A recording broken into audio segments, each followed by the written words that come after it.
istirahat, pagi itu jangan tidur lagi. Ternyata ustadznya tidur lagi. Kenapa? Beliau tidur bukan karena waktu tidur, tapi karena ada waktu makanya beliau tidur.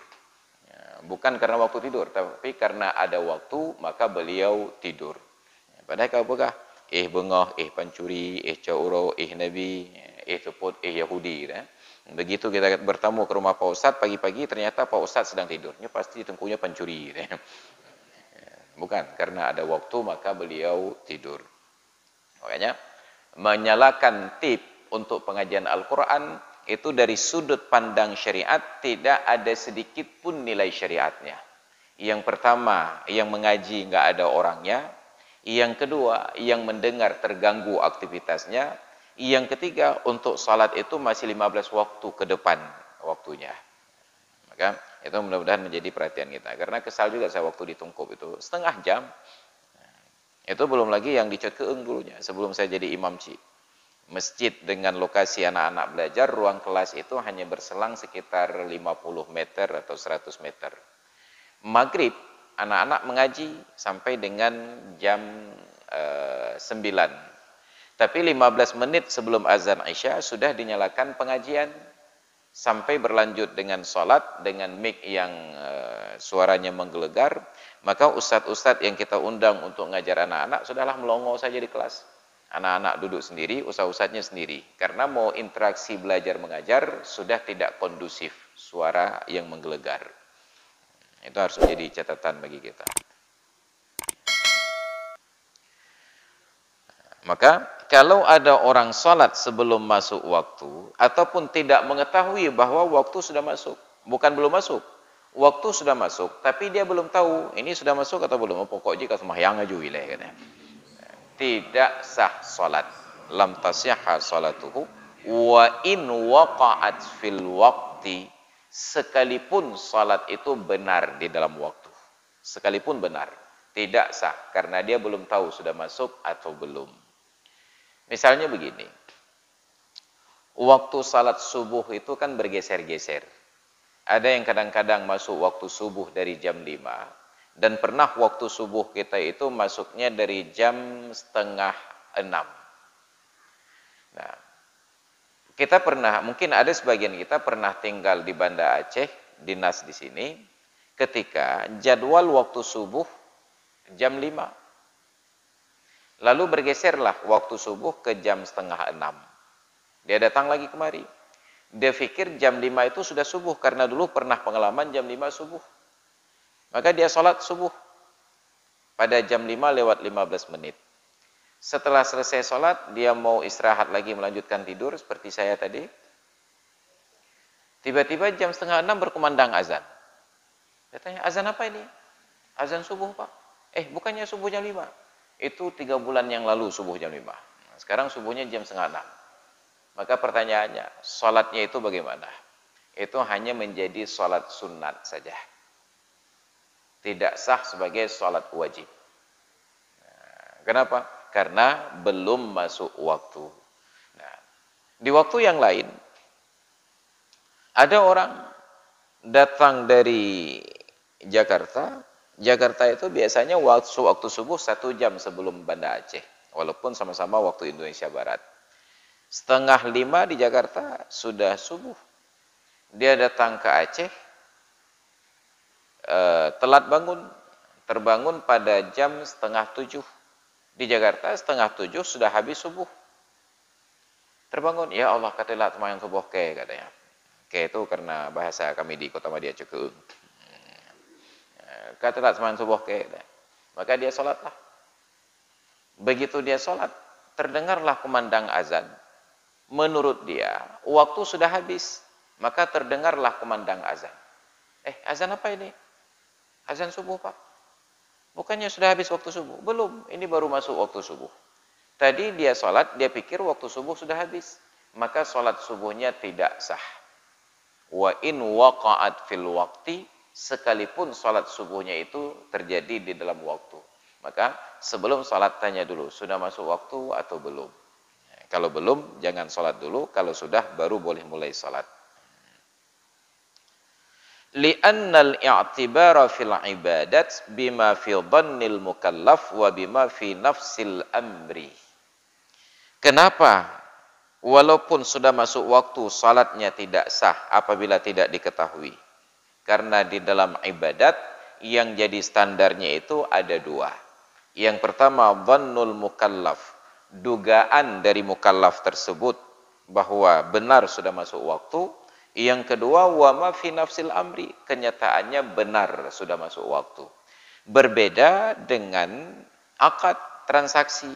Pada transaksi, yang penting benar sudah terjadi, walaupun tidak ada dugaan sama sekali. Kita ambil contoh begini. Anak-anak itu nggak punya harta, kecuali yang diberikan oleh orang tuanya. Misalnya sekarang, saya belikan 1 unit sepeda motor untuk anak saya.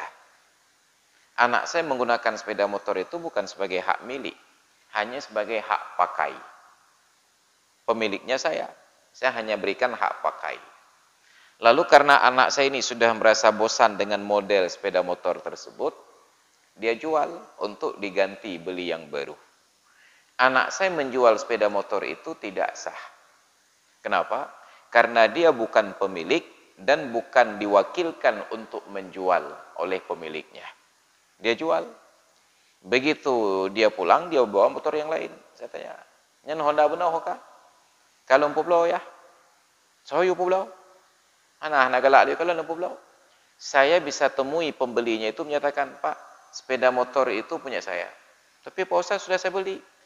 Pembelian Anda itu tidak sah. Tapi kan yang jual anak Anda." "Iya, kalau saya jual anak saya sah. Tapi kalau anak saya jual motor saya nggak sah." Kenapa?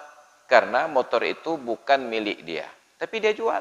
Dia hanya berikan hak pakai. Bukan hak milik. Maka mohon dikembalikan. "Oh, nggak boleh. Pokoknya saya sudah suka motor ini, saya nggak mau jual lagi." Tidak sah. Maka saya boleh ambil kembali, uangnya saya kembalikan. Kenapa? Karena itu jual beli transaksi yang dalam bahasa fikih disebut bay'un fuduli. Menjual sesuatu oleh selain pemilik dan selain wakilnya. Kalau sah transaksi jual beli demikian, enak sekali cari uang. Tinggal berdiri di parkiran saya, jual mobil orang. Ini belau motoyo, yang murah-murah, tengku limong tribe. Sebab nggak ada modal. Tidak sah menjual sesuatu yang kita bukan pemiliknya, dan tidak pula diberikan kewenangan untuk menjualnya. Tapi kalau sudah diberikan kewenangan, "Pak Ustadz, saya ada mobil satu mau saya jual, tolong Pak Ustadz jual sebentar." Itu saya mendapatkan kewenangan untuk menjual, wakil namanya. Ini bukan pemilik, bukan wakil. Maka dalam kasus tadi, ada seorang anak diberikan sepeda motor oleh orang tuanya sebagai hak pakai. Lalu seiring perjalanan waktu, karena bosan dia jual. Pada saat menjual, dia belum tahu bahwa ayahnya masih hidup atau sudah meninggal. Pokoknya dia jual saja. Dia jual hari ini jam 10 pagi, padahal statusnya saat itu hanya hak pakai. Setelah selesai transaksi, pembeli ini bawa motor tersebut, duduk di warung kopi. Ada yang mengenalnya. "Pak Ustaz, nyan pekan Honda Cipulan Baran." Saya jawab, "Baru saya beli tadi." "Dari siapa?" "Dari anaknya." "Enggak Pak Ustaz, itu punya ayahnya, hanya diberikan hak pakai." Maka karena saya mengerti agama, khawatirlah saya. Saya datang temui lagi anak tersebut, ternyata dia sudah pulang kampung. Saya tunggu dia. Setelah dia kembali ke Banda Aceh, saya tunggu. "Dek, ini motor yang kamu jual ke saya dulu, saya mau kembalikan." "Kenapa Pak Ustaz?" "Karena transaksi jual beli kita tidak sah." "Kenapa tidak sah?" "Karena kamu hanya diberikan hak pakai oleh orang tua, bukan hak milik untuk menjual." "Tapi Pak Ustaz, orang tua saya sudah meninggal." "Kapan meninggal?" "Hari Sabtu, di hari saya jual sepeda motor itu." "Jam berapa?" "Jam 8 pagi. Dia jual jam 10, ayahnya meninggal jam 8. Ternyata motor itu menjadi hak miliknya sebagai hukum warisan. Tapi saat dia menjual, belum dapat berita ayahnya meninggal. Maka di dalam hukum fikih, sah jual beli itu, walaupun dia tidak menduga bahwa ayahnya sudah meninggal. Karena sepeda motor itu menjadi miliknya sebagai hukum warisan. Maka ada perbedaan antara akad dengan muamalat. Kita ambil contoh kedua. Orang perempuan statusnya istri ketika meninggal suami ada masa iddah 4 bulan 10 hari. Walladzina yutawaffawna minkum wa yadharuna azwajan yatarabbasna bi anfusihinna arba'ata ashhurin wa 'ashra. Orang yang meninggal di antara kalian meninggalkan istrinya, hendaklah istri itu menanti selama arba'ata ashhurin 4 bulan wa 'ashra dan 10 hari. Nah, waktu tsunami kemarin kan banyak ibu-ibu yang meninggal suami. Tapi rata-rata tidak menunggu 4 bulan 10 hari. Baru 2 bulan berlalu sudah dapat suami baru. Muka gelak lahat juga tak kunan. Andai kata terjadi, ada seorang wanita, suaminya merantau. Sudah setahun nggak ada berita. Karena tidak ada berita, lalu oleh tekanan hidup, berat membesarkan anak-anak tanpa ada orang yang membantu ekonomi, datang seorang pria melamar. Gagah, raya panjang, bule dada, kaya loh.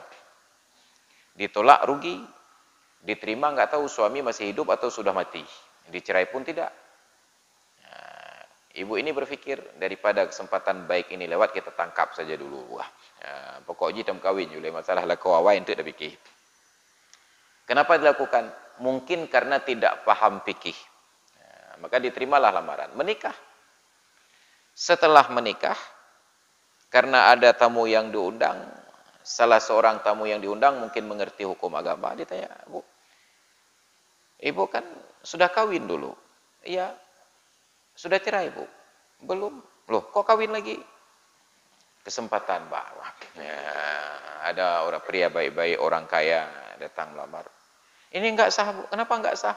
Karena ibu masih berstatus istri orang lain. Tapi suami saya udah setahun nggak ada berita apa, entah masih hidup atau sudah meninggal dunia. Cari informasi dulu. Maka pernikahan dengan suami baru ini tawakuf, digantung dulu. Sah atau tidak sah, diperhatikan dulu nasib suami sebelumnya. Setelah ditelusuri dapatlah berita, ternyata suaminya sudah meninggal dunia 5 bulan sebelum pernikahan. Maka nikah itu sah. Kenapa? Karena statusnya adalah wanita yang ditinggal mati oleh suami setelah 5 bulan baru menikah. Walaupun saat menikah dia belum tahu bahwa suaminya sudah meninggal dunia. Kenapa? Karena itu akad. Beda dengan sholat, karena itu ibadat. Untuk sholat subuh sekarang Anda harus sudah tahu bahwa sudah masuk waktu subuh. Tapi seorang wanita berstatus istri ingin menikah sekarang, dia tidak harus tahu dulu suaminya sudah meninggal atau belum. Nikah saja dulu, baru nanti cari informasi. Obitnya, kabi humula koke, 5 bulan kau ikut, sah. Ternyata suaminya belum meninggal, maka batal nikah ini. Sudah menikah, lalu dia temui pria yang baru dia nikahi, bang, nya sanghi hanya dia menikah.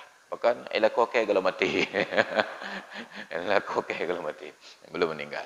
Maka ada perbedaan antara akad dengan ibadat. Pada ibadat 2 standar. Kenyataannya benar sudah masuk waktu. Yang kedua, dugaannya benar sudah masuk waktu. Sedangkan untuk menikah, tidak harus ada dugaan. Pokoknya nikah saja dulu. Ternyata benar sudah memenuhi syarat. Fawaktu duhurin, maka karena syaratnya masuk waktu, diberitahukan. Waktu duhur, min zawali syamsi ila masiri dhilli kulli syai'in mislahu ghaira dhilli istiwa'in. Waktu zuhur itu dimulai sejak tergelincir matahari. Tergelincir itu kan sebutan untuk manusia yang terpleset kaki karena jalanannya licin. Ini matahari jangankan terpleset, kaki pun nggak punya. Nah, ini bahasa majaz namanya. Seolah-olah dari tempat lurus tiba-tiba sudah condong, itu disebut tergelincir. Hai pakam nama tauro katihet, mutiru dengku. Jadi itu bahasa majaz namanya. Mempergunakan kata bukan pada makna yang sepatutnya. Tidak disebut duhur itu jam 1. Hanya disebut duhur itu tergelincir matahari. Sampai jadilah bayang-bayang setiap benda itu sama panjang dengan ukuran benda tersebut. Selain dari bayang-bayang istiwa.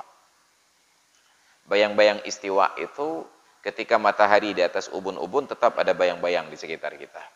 Tapi pada waktu tertentu yang disebut dengan waktu rasdul qiblah, menentukan arah kiblat, ketika posisi matahari tepat berada di atas Ka'bah, pada waktu